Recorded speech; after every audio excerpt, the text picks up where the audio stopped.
أعوذ بالله من الشيطان الرجيم بسم الله الرحمن الرحيم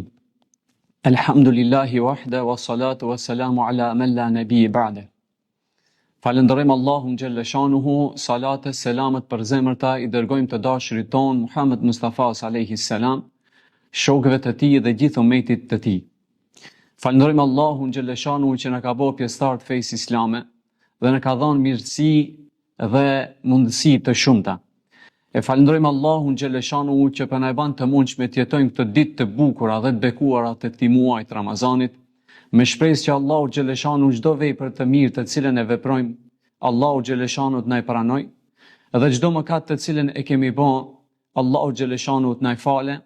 dhe gjitha këto vepra të mira, Allahu na bëhet dëshmi për neve ditën e gjykimit, dhe inshallah Allahu xhalla shanuhu emrat tonë t'i vendosë në mesin e banorëve të xhenetit. Të nderuar vëllezër, Allahu xhalla shanuhu neve na tha se unë krijova njerëzit, birin e Ademit në formën më të mirë. Pasi që e formova e krijova në formën më të mirë, edhe ja dhash një pozitë më të lartë dhe ja dhash detyrën më të shenjtë. E ajo është që ta njohim Allahun xhalla shanuhu. Allahu në Kur'anin më lart na tha: "Wa ma khalaqtul jinna wal ins illa liya'budun." Unë krijova xhinët dhe njerëzit për asgjë tjetër jashta se për të më adhuruar mua. Dhe kur I shohim dhe I lexojmë tefsiret dhe shpjegimet e këtij ajeti kuranor, mufesirët e ndryshëm si Ibn Abasi na mësojnë se Allahu xhalla shanuhu nëpërmes këtij ajeti kuranor në fjalën illa liya'budun ka për qëllim që ta njohim Zotin ton. Pra ne nëpërmes adhurimeve arrijm që ta njohim Zotin ton. Edhe adhurimi dhe nënshtrimi ndaj Allahu xhalla shanuhu është esenca e besimit ton. Mirë pa ajo që duhet të kemi parasysh ne, është që Allahu xhalla shanuhu edhe në adhurimet tona, edhe në ibadetet tona, na ka edukuar në formën më të lartë. Dhe ajo ajka kryesore e adhurimeve tona është që ne çdo vepër të cilën e veprojmë, çdo punë të cilën e bëjmë, çdo largim prej mëkateve të cilën e bëjmë, ta bëjmë vetëm për hir të Allahu xhalla shanuhu, me një sinqeritet të plotë që ta kënaqim Zotin ton dhe të arrijmë kënaqësinë e Zotit ton të krijuesit ton. Pra, veprat të cilat një besimtar duhet t'i vepron me qëllim që të pranohen te Allahu xhalla shanuhu, duhet të bëhen me një nijet të pastërt vetëm për të arritur kënaqësinë e Allahu xhalla shanuhu, me një sinqeritet të plotë ndaj Zotit ton dhe duke pritur që shpërblimet t'i presim vetëm prej Allahu xhalla shanuhu. Kjo është ajo me cilën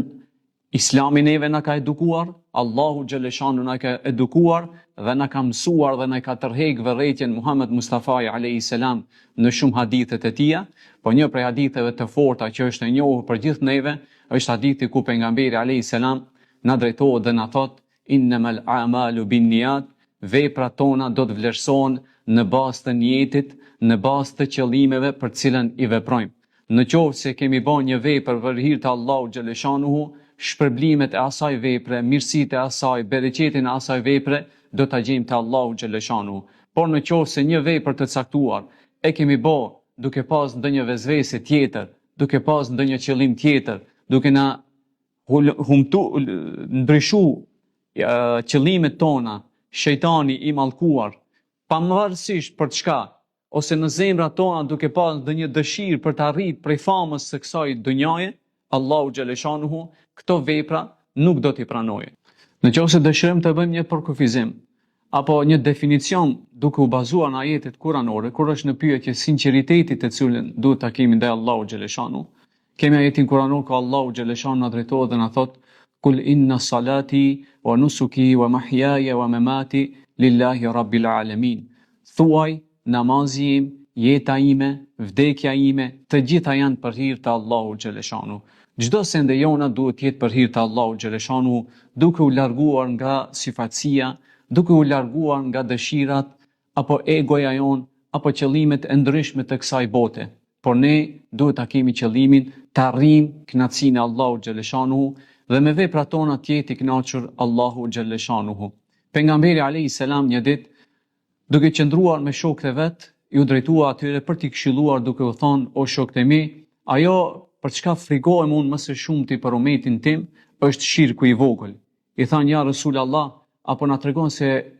për çka e ke qëllimin kur është në pyetje shirku i vogël? Tha pejgamberi alayhis salam, shirku i vogël është atëherë kur veprat të fillojnë që të bëhen për sifatësi. Të nderuar vëllezër, në një hadith tjetër pejgamberi alayhis salam kur e përshkruan këtë shirk të vogël të cilën kështu e quan në këtë hadith, tha pejgamberi alayhis salam, do të vijë një kohë kur ky shirk i vogël do të jetë aq vështirë për tu identifikuar saqë do t'i përngjan një insekti të vogël në mesin e natës të fshehur në një gur të zi. A mund të identifikohet? Është shumë e vështirë.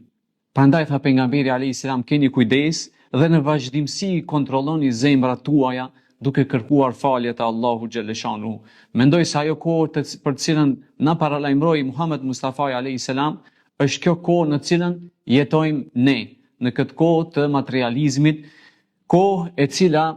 në një farë mënyre me zhvillimin e teknologjisë moderne është duke na nxitur që çdo send të cilën e veprojmë, çdo vepër të mirë të cilën e veprojmë, çdo adhurim të cilën e bëjmë, është duke na nxitur që ta shfaqim dhe t'i tregojmë botës. E ne, para se ta shfaqim, qoftë në mjete të ndryshme të teknologjisë moderne, qoftë në rrjetet sociale, para se ta shfaqim një vepër të cilën e kemi bën një jetë për hir të Allahut xhaleshanuhu, duhet ta pyesim vetveten tonë se unë duke u shfaq këtë vepër të mirë të cilën e bëna, a thua vallë mund ta dobësoj, mund t'ja largoj, t'ja humbi, t'ja hedh një hije të zezë para se të pranohet Allahu xhaleshanu. Duhet kemi kujdes që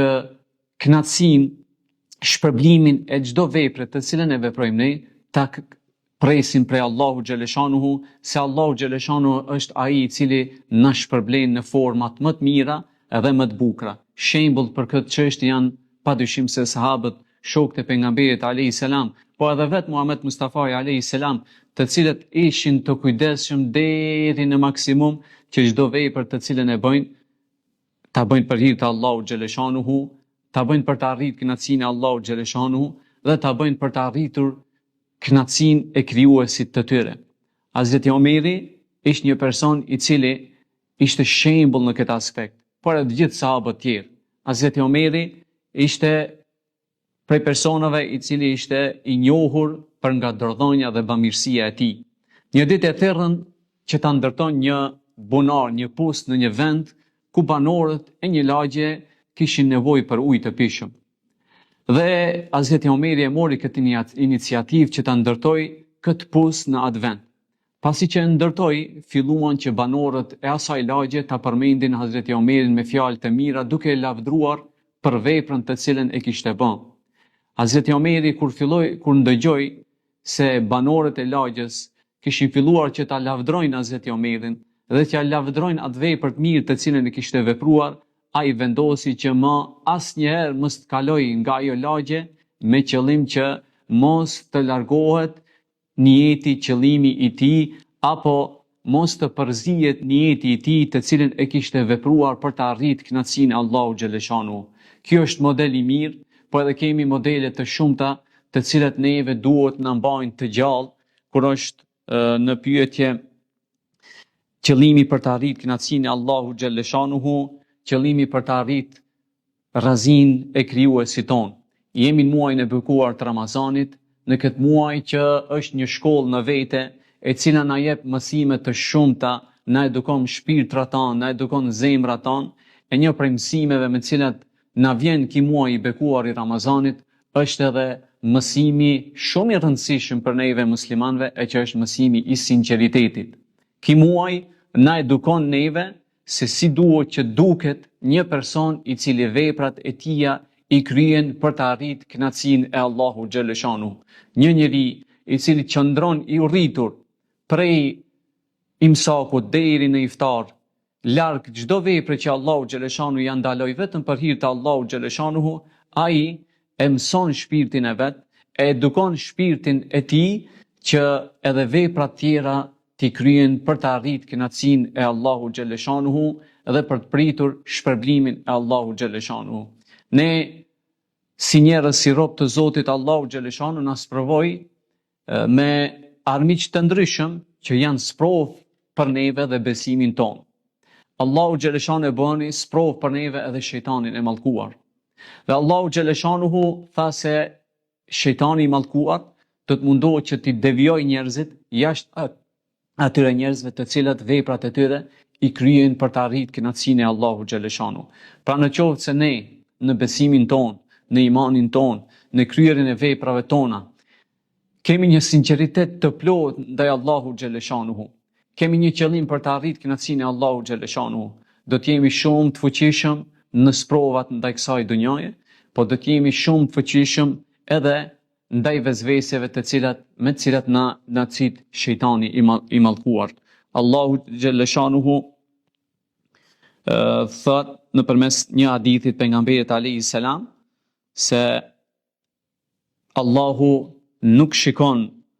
në fizionomitë tuaja, as nuk shikon në pasuritë tuaja, por ajo të cilën e kërkon Allahu xhaleshanu për juve është një zemër e pastër dhe vepra të mira të cilat kryhen për hir të Allahu xhaleshanuhu. Ne nëpërmes veprave të mira që i kryejmë për hir të Allahu xhaleshanuhu do të arrijmë kënaqësinë e Zotit ton, e kur të arrijmë kënaqësinë e Allahu xhaleshanuhu do të jemi njerëz të mirë, do të jemi musliman të mirë siç ka dashur Allahu, siç na ka mësuar Muhammed Mustafa alayhis salam. Allahu na ndihmoft, Allahu ndihmoj gjithë ummetin e Muhammed Mustafa alayhis salam. Alhamdulillahi rabbil alamin. Al-Fatiha.